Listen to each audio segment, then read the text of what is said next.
I want you to think about a woman you've encountered, maybe on a dating app, maybe at a party, maybe on Instagram. She presents herself as the complete package, beautiful, obviously, but also intelligent, independent, well-travelled, cultured. She does yoga but also reads philosophy. She's ambitious but also nurturing. She has a thriving career but also makes time for self-care. She's confident but humble. She's strong but feminine. She's basically a walking checklist of every desirable trait, assembled into one human being who somehow also photographs like a professional model. And you think, this is it. This is what I've been looking for. This is the woman who has it all. This is the ideal. 6 months later, you're sitting in your apartment staring at the wall, trying to figure out how the ideal woman turned out to be a high-maintenance nightmare who couldn't cook instant noodles, thought Prague was a type of cheese, and had emotional meltdowns because you didn't comment on her Instagram post within 15 minutes of her posting it. The perfection you thought you saw was a hologram, a projection, a carefully constructed illusion designed to make you feel lucky for the privilege of her attention. Today we're going to dissect something I call the I'm an ideal woman delusion. The psychology behind women who genuinely believe they're perfect catches, where this belief comes from, how it manifests, why men fall for it, and what's actually hiding beneath the curated surface. This isn't about attacking women, it's about understanding a specific psychological profile that wrecks relationships and wastes years of men's lives. Let's start with the illusion itself, because understanding how the illusion is constructed is the first step to seeing through it. The ideal woman you encounter isn't a person, she's a brand. A carefully curated presentation optimized for maximum appeal. Every photo is selected from dozens of attempts. Every caption is crafted to project the right combination of depth and accessibility. Every story is designed to showcase a lifestyle that seems effortlessly glamorous. The yoga poses, the exotic locations, the perfectly plated brunches, the candid but actually staged moments of her laughing with friends or reading a book by the window. This isn't accidental, this is production. She's spent hours, literal hours, constructing this image, selecting the right filter, editing the photo until her skin glows and her waist shrinks and the background looks like a magazine spread, writing and rewriting the caption until it sounds casual enough to seem unplanned but thoughtful enough to seem profound. Every element is intentional, nothing is real. And here's what men don't understand. The woman in those photos doesn't exist. She's a character, a performance. The actual woman, the one who wakes up with bad breath and gets anxious about nothing and doesn't know how to change a tyre and has the same insecurities as everyone else. That woman is hidden behind the production. You're not falling for her. You're falling for her marketing department, but she believes her own marketing. That's the delusion part. She's spent so long performing perfection that she's forgotten it's a performance. She looks at her curated feed and thinks, yes, this is who I am. She reads the comments. Goddess, queen, literally perfect. And she internalizes them. The feedback loop between her constructed image and the validation it receives has convinced her that the image is reality. She's not lying to you. She's lying to herself, and she doesn't even know it. Let me talk about entitlement and narcissism, because this is the engine that powers the delusion. There's a difference between healthy self-esteem and narcissistic entitlement. Healthy self-esteem says, I have value, and I recognize that value internally. Narcissistic entitlement says, I have value, and everyone else should recognize it externally. The ideal woman operates on entitlement. Her self-worth isn't based on what she's accomplished, what she's contributed, or who she actually is. It's based on how much admiration she receives, how many likes, how many compliments, how many men pursuing her, how special others make her feel. This creates a bottomless pit, because external validation is never enough. No matter how many likes she gets, she needs more. No matter how many men tell her she's beautiful, she needs to hear it again tomorrow. No matter how much attention she receives, she's always scanning for more. She's not confident, she's addicted, and like any addict, she'll do increasingly extreme things to get her fix.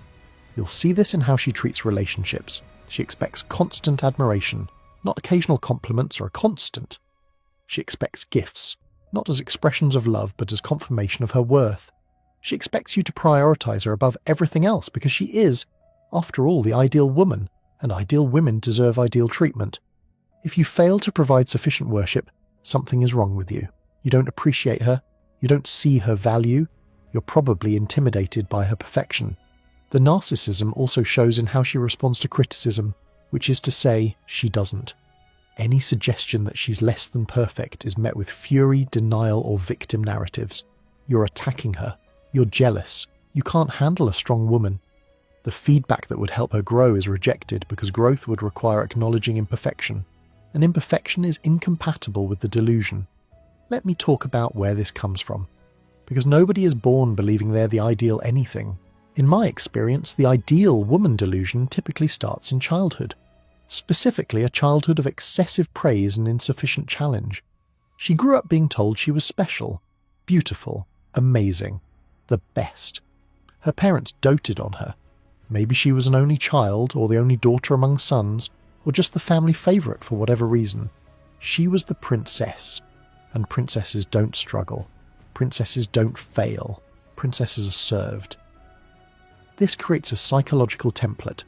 She learns that her existence alone is sufficient to receive love, attention, and resources. She doesn't have to do anything. She doesn't have to accomplish anything. She just has to be. And being, specifically, being beautiful, being charming, being present, generates rewards. This works spectacularly well in childhood. Daddy gives her everything she wants. Teachers treat her favourably.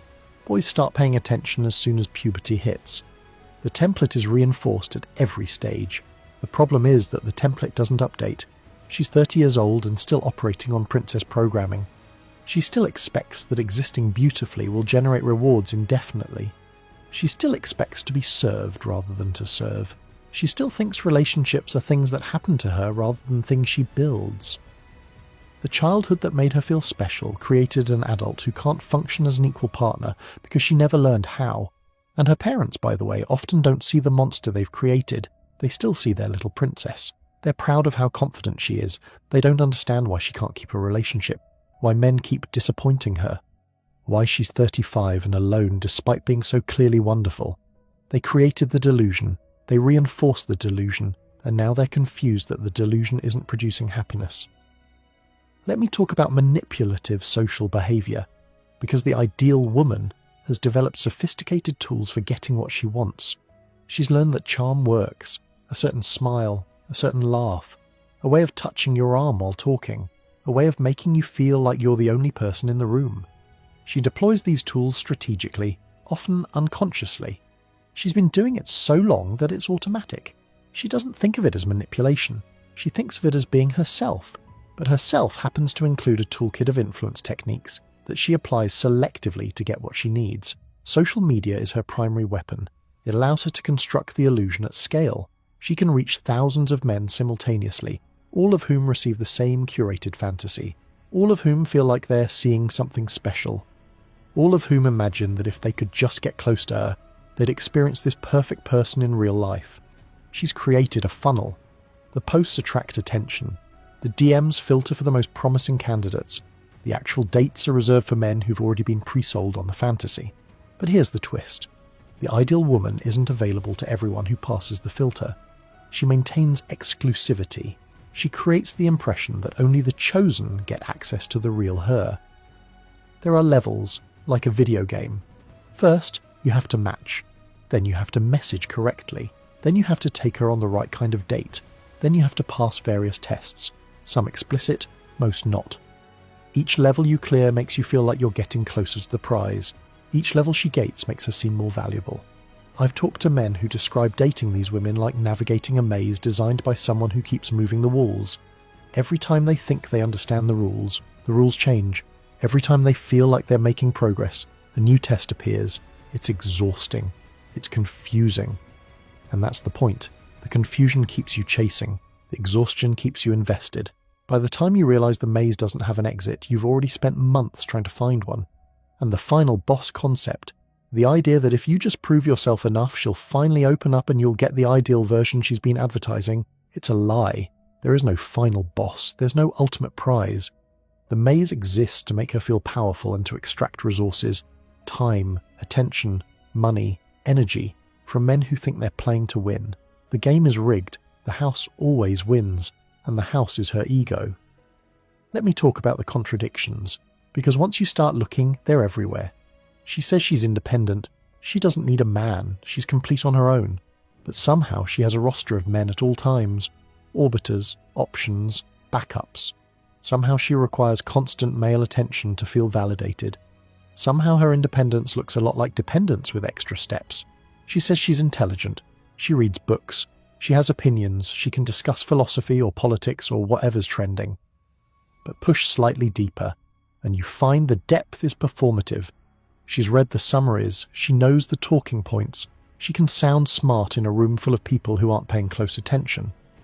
But genuine intellectual engagement, actual nuanced thinking, that requires a kind of self-examination that the delusion doesn't permit. She says she values emotional depth, connection, authenticity. But her life is organized around appearance. Her time goes to photo shoots and content creation. Her energy goes to maintaining the brand. Her relationships are evaluated by how they make her look, not how they make her feel. The depth she claims to want is nowhere in evidence because depth would interfere with surface perfection. She says she doesn't need men, but count the men, the ex she keeps in orbit, the guy who comments on every post, the work colleague who clearly wants her, the friend zone collection she maintains for emotional support on demand. She's surrounded by men who provide validation, resources, attention, backup options. For someone who doesn't need men, she sure accumulates a lot of them. These contradictions aren't accidents. They're the natural result of someone whose stated values don't match their actual motivations. She says what sounds good, she does what feels good, and when saying and doing diverge, she's genuinely unaware of the gap. The delusion protects her from seeing it.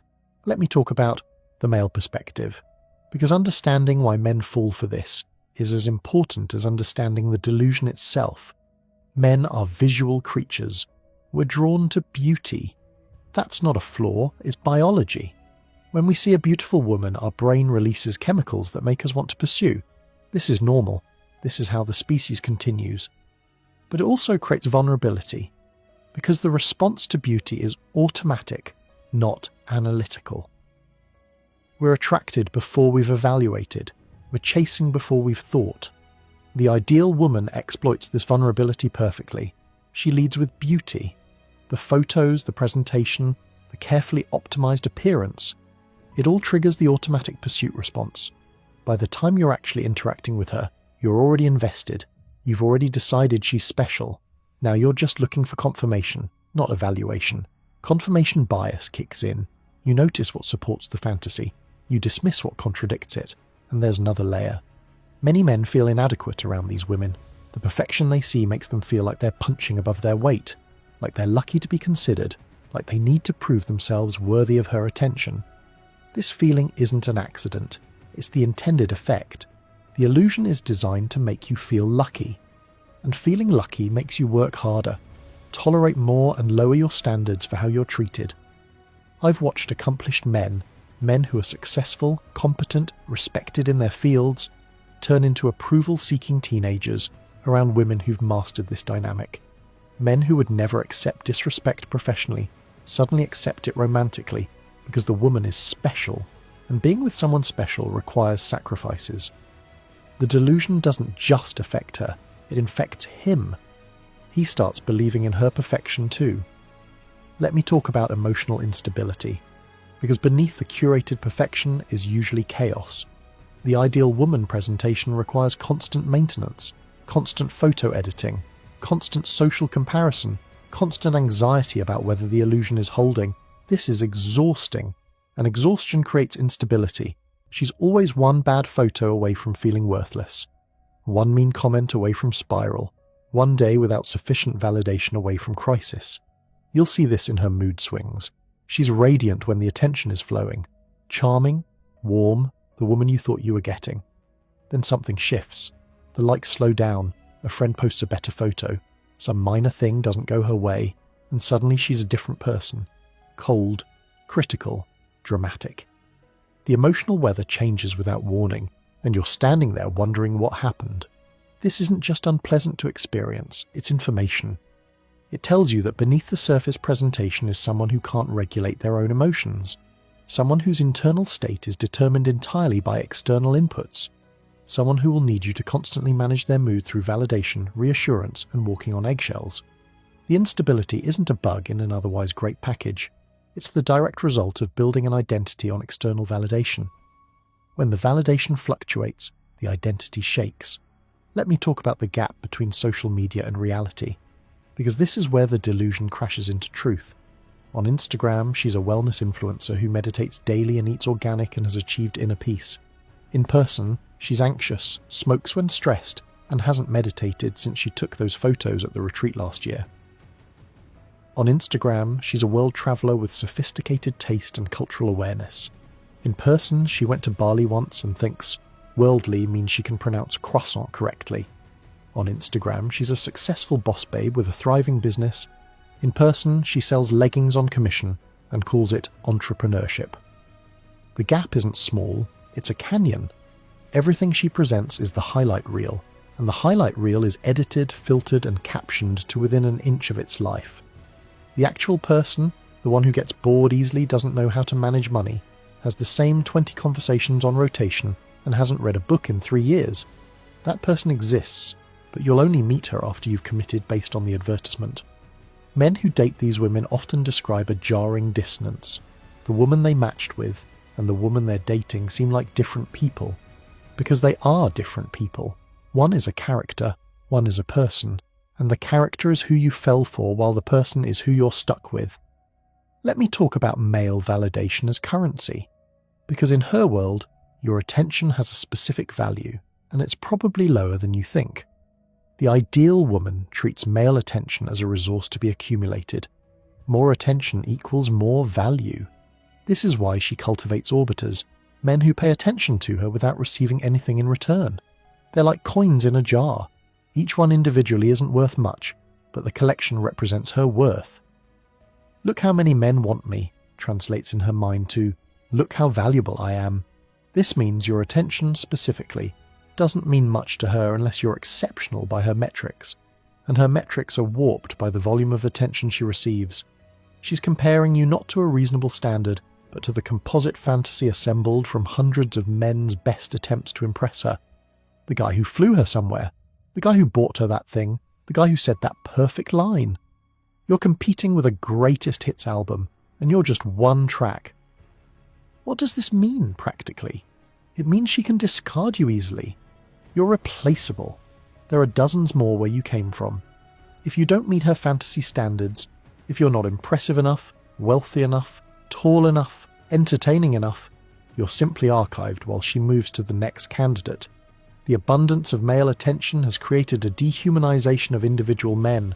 You're not a person to her, you're an applicant, and she has a lot of applications to review, and the standards, they're impossible, because the ideal woman believes she deserves an ideal man, 6 feet minimum, probably taller, high income, very high, handsome but not prettier than her, confident but not arrogant, successful but always available, dominant but never disagreeable. The checklist is endless and contradictory. She's looking for a man who doesn't exist because she believes she's a woman who doesn't exist. Fantasy seeks fantasy. Reality need not apply. Let me talk about what I call the impossible standard dynamic, because this creates a particular kind of psychological tension. When a woman presents herself as ideal, she implicitly raises the bar for who can access her. This isn't accidental, as it's protective. If the standard is impossible, then failure to meet it isn't her problem. She's not too picky. Men are just inadequate. She's not unrealistic. The market is just disappointing. The impossible standard deflects all accountability for her romantic failures onto the men who fail to clear it. But it also creates a permanent sense of dissatisfaction. Nobody meets the standard. Every man who gets close eventually reveals a flaw. Every relationship eventually disappoints, and instead of examining whether the standard is reasonable, she concludes that she just hasn't found the right one yet. The problem is always external. The solution is always more searching. She's been on 100 dates and none were good enough, but surely the 101st will be different. This is the trap of perfectionism applied to relationships. When your standard is perfection, reality will always fall short. When you believe you deserve the ideal, every actual human will be a disappointment. She's not unlucky in love. She's suffering from a delusion that makes love impossible. The standard that protects her ego also guarantees her loneliness. And here's what makes it tragic. Somewhere underneath the delusion is a person who just wants to be loved, who wants connection, who feels lonely despite all the attention. But the delusion won't let her access that vulnerability. The defenses are too thick, the ego is too invested. She'll spend years, maybe decades, chasing a fantasy man who doesn't exist, rejecting real men who could have made her happy, and wondering why the life she was promised never materializes. Let me talk about what happens when the delusion meets time, because time is undefeated. The ideal woman strategy works brilliantly at 23. She's at peak beauty. The attention is abundant. The options seem infinite. She can afford to be selective because the market is flooded with candidates. She can maintain the impossible standard because men are lining up to attempt it. But time passes. 23 becomes 28. 28 becomes 33. 33 becomes 38. And somewhere along this timeline the market shifts. The attention doesn't flow like it used to. The options narrow. The men who meet her standards, who are, remember, largely fictional, are now pursuing younger women. She's competing against her 23-year-old self and losing. The delusion usually doesn't update to reflect this reality. She still believes she's the ideal. She still expects ideal treatment. She still maintains the impossible standard. But now the standard is being applied to a shrinking pool of candidates who are increasingly uninterested. The math doesn't work. The delusion that served her at 23 is destroying her at 38. I've met these women at 40, still beautiful in a maintained kind of way, still presenting perfection on social media, still talking about their standards as if they're choosing from abundance. But the abundance is gone. The followers are down, the DMs have slowed, the orbiters have drifted, and they're alone, genuinely alone, still believing they deserve everything, unable to understand why everything hasn't arrived. The tragedy isn't that they aged. Everyone ages. The tragedy is that the delusion prevented them from building something real while they had maximum leverage. They spent their prime years curating an image instead of building a life. They rejected good men because good wasn't ideal. They prioritized attention over connection, and now they have neither. Let me close with what men should take from this. First, learn to see the illusion for what it is. When a woman presents as too perfect, be suspicious. Perfection isn't real. What you're seeing is marketing. The question isn't whether she's perfect. The question is what she's hiding. What's beneath the curated surface? What does she look like when the filters come off and the audience disappears? If you can't answer that, you're falling for a character, not a person. Second, pay attention to contradictions. The gap between what she says and what she does reveals the delusion. She says she's independent but needs constant attention. She says she's deep but focuses on surface. She says she wants connection but maintains walls. The contradictions are diagnostic. They tell you that the stated values are performance and the actual values are something else entirely. Third, notice how she treats attention. Is it something she enjoys graciously or something she hoards compulsively? Does she appreciate your interest or does she expect it? Does she reciprocate investment or does she simply receive it? The way she handles male attention tells you whether she's capable of partnership or only capable of accumulation. Fourth, watch what happens when you don't worship her. The ideal woman expects worship. If you treat her as an equal, if you evaluate her, challenge her, maintain your own standard, how does she respond? With curiosity and adjustment, or with offense and dismissal?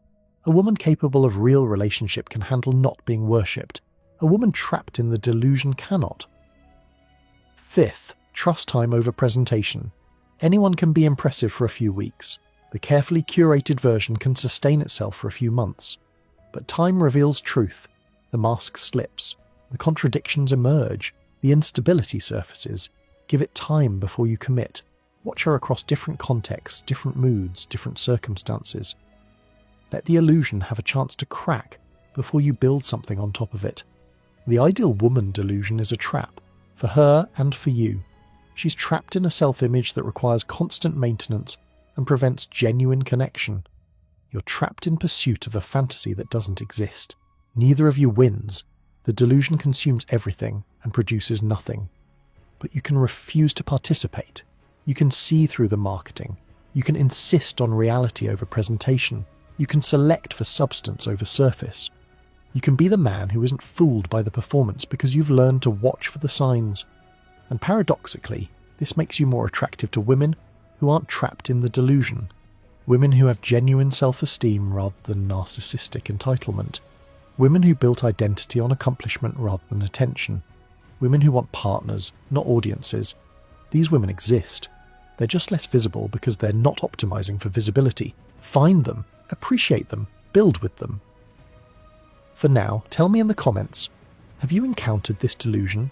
Have you dated the ideal woman and discovered what was underneath? What was the moment the illusion cracked? Share the story, not to mock, but to help other men see the pattern before they waste years chasing a fantasy. That's it for today. Stop falling for marketing, start seeing reality, and never confuse a curated image for an actual person.